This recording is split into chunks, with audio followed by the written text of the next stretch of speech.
What is this? This is a preparation of copper nanoparticles, which I'll be using to create a medical DMSO type ointment that you can put on your wounds after being cleaned off, of course. What we have here, yeah, it spilled a bit, but it's not that bad. We have the copper acetate, the copper citrate, and other compounds. And if we turn on the light, we can see that there's a small amount of copper on the bottom. That's probably about 10 grams of copper, or maybe around. So I'm also, if you can see, I'm also creating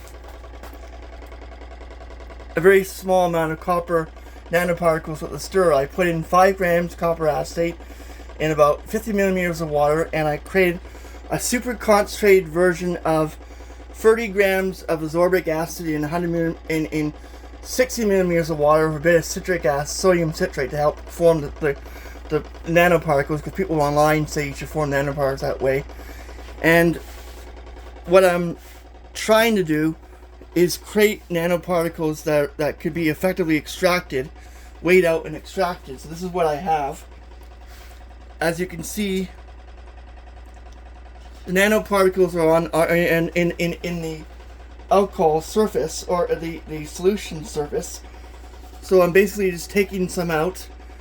Unfortunately, I can't, like, when you get a large amount of volume, like when you the whole cup was filled with this type of brownish solution, which I lost some nanoparticles, but I'm gonna let this dry, then I'm gonna weigh it, and then I'm gonna show that on the next video of how much there is. I could do it now, but what's the point doing it when it's wet? I also should clean some of the mess that's spilled, because this is kind of not good. But nanoparticles work better when it's cold. This was heated to about 60 degrees Celsius on the hot plate, and it didn't create nearly as much nanoparticles as before. I think nanoparticles can be done hot or cold. If you don't want to go through the expensive process, you can just use a stirrer, a magnetic stirrer like this. Maybe I should move that towards and zoom in.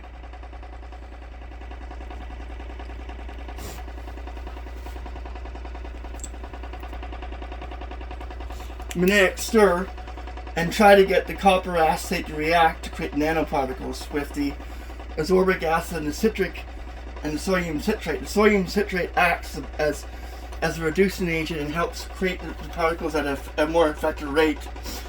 Once I get this dried and add very cold ice water, I'm going to do that several times when the water is at 2 to 3 degrees Celsius or lower, and I'll be able to wash away some of the impurities by keeping the nanoparticles like this into the flask, and then I can weigh them and I can purify them, and I can wash them out, put them into a beaker, and add DMSO with our compounds. I'm going to let them dry, and there is a small amount of sodium acetate, but that shouldn't be a problem if I dry it and wash it with cold water and that kind of stuff. This nanoparticle should keep on the flask, and then I can basically use hot water later on to try to purify the nanoparticles and dump them into another beaker, let them sit outside or at a cold temperature and purify it.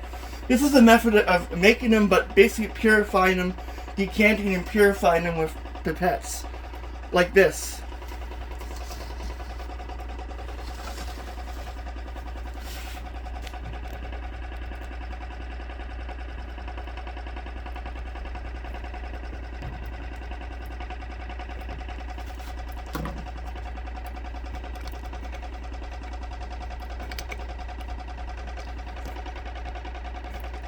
Just need to adjust this a bit. It's a bit tricky to work with this camera holder.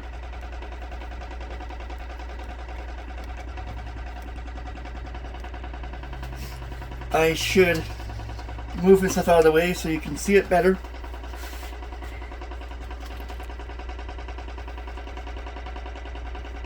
That's the solution, which has a lot of copper acetate, and I'll find a beaker, an empty beaker to pour it out, And you basically just take these pipettes that I tape together, and you go and use the light to determine what kind of concentration. If you see any dark particles in solution, then you've gone too far and you should stop to avoid losing most of the compound. Because there's a lot of solution here, you also use this light to allow you to see what kind of color the particles are. You need to know if it's turbid at all, then you have nanoparticles right inside of the solution. So I'm just showing a short little thing of what you would do. And you'd use this to basically drain most of the solution. It would take a long time because you're dealing with 5 pipettes that are free, 15 millimeters at max, and you have about 500. But this is a quick way of doing it without disturbing the nanoparticles too much. If you decant or pour it into another beaker, you could disturb them and get everything. And if you tried to filter it, it might be impossible to get off the filter because it's quite sticky to solutions, like as you see right here. It sticks to solutions, so I'm not sure how I'm going to purify it. Maybe it needs to be in beakers, but if it's in beakers, then it can be done in cold. So I'm just experimenting around of how the best way to make them, purify them, and to extract the nanoparticles without losing as much as possible. Without losing as much nanoparticles as possible. So I have this solution, and you just keep on doing this, and you check in the light to make sure they're just green and not cloudy. And this would take a long time, but wrapping like 4 or 5 pipettes together with tape and doing this is a good way. And you can see already it's turning into like a dark solution. You are pipetting and removing fine solution without disturbing the fine particles. You keep on doing this and keep on doing this. This is time consuming and a pain in the ass, but this is the best method of purifying and extracting the particles. Then after you're done, when you're down to a very small amount, you let it dry. Then you add in the water and you rinse it, and then to get rid of any impurities that might be dangerous for people's health. And then you do the process over again where you get brand new pipettes and you siphon off the water using this method. It's a very slow method, but as you can see, it's a very effective method. As you can see, I was at 500 millimeter solution. I'm now reading about 300 millimeters of solution on the beaker side. So I've taken out about 200 millimeters roughly of solution, and with a whole bunch of empty cups, which are cheap to do. This is a very effective method. Never dump the stuff down the drain because it's copper, acetate, other materials, and that it's tossed in the environment. You have to put it in a big waste container, and I plan to do that. And as you can see, I've lost half, or 200 millimeters. Now you keep on going. You go down to about 50 millimeters, and that's about all. Then you would very, very carefully pipette it, and try to lose. You will lose a little bit of copper nanoparticles with this method, but you do a little bit, you let it dry, and what I'm trying to do is purify it. I think this would be the best method of purifying it. It will work, but it's just a slow and tedious method. But it is a method that I can probably use. Another method you could use is centrifugation, but then you might have problems with the nanoparticles sticking to the centrifuge too. It might be very hard to do it, and a lot of people might not have that. So I'm just saying right now, this is an easy and good method of dealing with it. Thanks for watching this short little video on purifying by decanting and that, and making copper nanoparticles and how to experiment around with them.